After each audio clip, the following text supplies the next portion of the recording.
4.1 Ecology. Essential idea. The continued survival of living organisms, including humans, depends on a sustainable community. Wow, that was interesting. I know. It's me, an expert on ecology and all things ecology. Whoa. I understand that you have some questions for me on specific words. I that sure do. May or may not be vocabulary words. So go ahead, Mr. Frog. Well, let's get to it. Wow, let's get to it. What does the word ecology mean? Ecology is the study of relationships between living organisms and between organisms and their environment. Wow, that's so cool. If you think that's cool, wait till you hear about ecosystems. Ecosystems are communities and their abiotic environments. Oh So, my gosh. Concrete. That's concrete, baby. That's concrete, baby. What's another sciencey word? Community. Whoa. Now you may think you know the definition of community, It's a but house, you're right? wrong. Oh. A community, in this context, is a group of populations living and interacting with each other in an area. That's so sick. Isn't that cool? Yeah. But Now- what's a population? A population, you ask? A population is a group of organisms of the same species living in the same area at the same time. Oh my gosh. So, I'll just talk now and then add second audio later. Mm-hmm. Okay. So, step 1, capture these ones. Step 2, mark.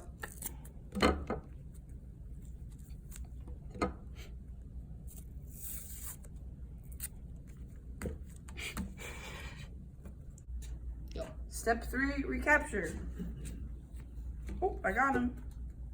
Sounds like it's pretty popular.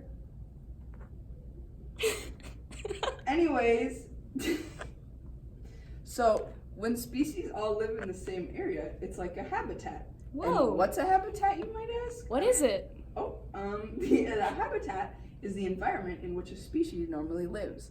So a monkey, like me, lives in the jungle, or you I live in the a... depths of hell. Yup. Wow, that's so cool. Sure. Anyways, I'm going to tell you about the different kinds of organisms. Oh my gosh. So, first we have an autotroph. Mhm. Autotrophs synthesize their own food, like from the sun. Whoa, like a plant. Exactly like a plant. Oh, yeah. And then a big old heterotroph comes along and eats those plants and takes that energy from those plants. And a mixotroph is a combination of the two. They synthesize their own food, but also eat other people's food. That's how they do it. They sure are. And then we have detrivores. Detrivores consume non-living organic sources. So basically, they eat dead things. Like me. Sure. And then, last but not least, saphotrophs. Saphotrophs are not consumers, so they're Oh. not heterotrophs. Got it. But they decompose more dead things, but on the outside. Like worms. Like worms. Like no, not like worms. Not like worms. Not like worms. Like Remember mushrooms. that. Like mushrooms. Like Worms are not mushrooms. saphotrophs. Get it through your head. Now we've covered the important vocab of the section. Woohoo! Sweet. Something else really cool? Chi-squared. What is it for, you may ask? Good question. Chi-squared is to determine the diversity in a set space. And pretty much, yeah, that's it. Also, Simpson Diversity Index. SDI for short. That's what the cool kids call it. Just kidding, nobody calls it that. But the Simpson Diversity Index is used to measure richness and evenness throughout different transects along a line of different, things. Cool. Done. 4.2, energy flow. Essential ideas. Most ecosystems rely on a supply of energy from sunlight. Chemical energy and carbon compounds flow throughout the food chain by means of feeding. Arrows in a food chain point the direction of energy flow. Energy loss between trophic levels restrict length of food chains and biomass of high trophic levels. Energy is about 10% efficient through transfers. Lots of energy is lost through heat.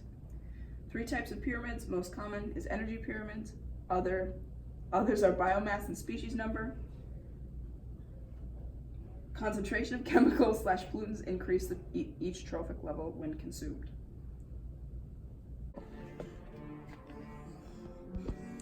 Most ecosystems rely on a supply of energy from the sun. Light energy is converted to chemical energy in carbon compounds by photosynthesis. Plants. What a beautiful plant. That chemical energy then flows by means of feeding.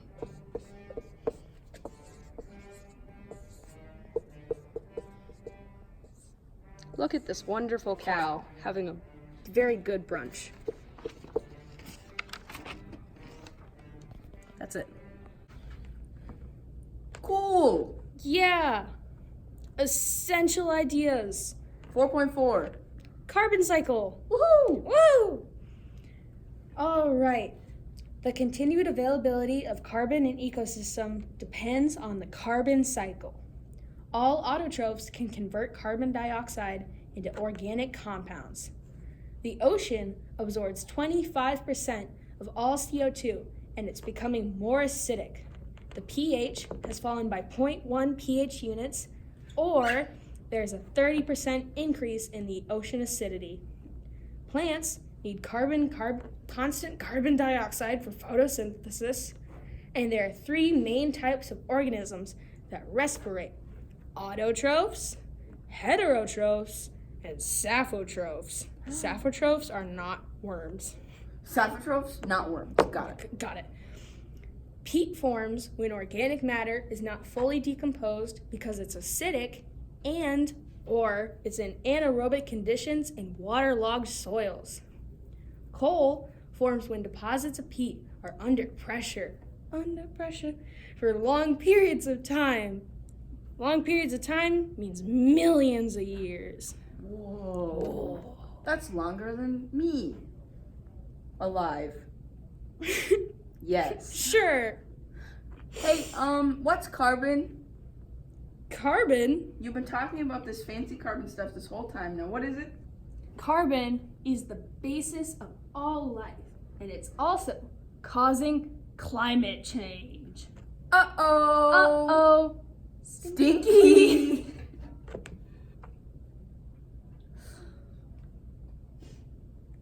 Isn't that so cool? That's actually not kind of cool. The plant's kind of dying. It is. However, there's something called the greenhouse effect. The greenhouse effect? The greenhouse effect. That sounds almost like chapter 4.4 on climate change. It's a little preview. Woohoo! Woo! Sneak peek. You want to know my favorite thing? Yeah. Peat. What's peat? Who's Pete? Where's Pete? Pete's in the ground. Oh, how'd he get there? Well, Pete got there because his organic material was not fully decomposed. I see. Peat is also a carbon sink. Oh, so it's not a person, it's a carbon sink. I get it. Yeah, that's the funny little bit right there. So it's like compressed carbon. Yes. Cool. Peat is also where coal comes from. Like coal? Glomsky? No. Wait, is it? I think so. I thought it was coal as in the fossil fuel. You might be right. Climate change. Climate change. Do you know about climate change, Mr. Turtle? I know that the climate is changing. Well, you sure are right. Oh, And wow. I'm sure glad you believe that, unlike some people that run the country. Anyways, climate change. Whoa. What's climate change? Climate change is that the climate is changing. It's kind of self-explanatory. Oh, But yep. why the climate is changing, that's a different story. That is a different story, and So one I'd like to basically- hear. So basically, concentration of gases in the atmosphere affects the climate experience at the Earth's surface. Whoa. And those gases are typically called greenhouse gases. Whoa! Carbon dioxide and water vapor, believe it or not, are the biggest greenhouse gases. I thought that water vapor was good. Well, you're wrong. Oh. Yeah. Anyways, as you listened to me say before, CO2 is also a greenhouse gas. It is. I've heard about such from the very many scientists that I have encountered in my turtle life. And this CO2, how did it get there, you might ask? How did it get there, Mr. Sharkman? Well, humans. Those gosh darn humans put that in the atmosphere after the Industrial Revolution, and some of them don't choose to acknowledge it, which kind of sucks, so we can't really do anything about it. We don't like those humans. We'll put them in their own mesocosms. We definitely don't like humans sometimes. No. Because the CO2 is also causing ocean acidification. Oh no! What's that? It sounds scary. It is scary. You're right. Ocean acidification is due to the CO2 dissolving in water, and this is killing the coral reefs because there's just an abundance of CO2 in the water and we can't get it out of there fast enough. That's my home. That's my home too.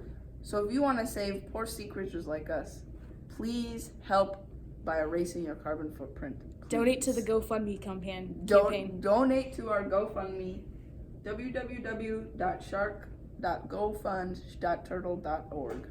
Thanks. This was chapter 4 of 4 and biology. Cool.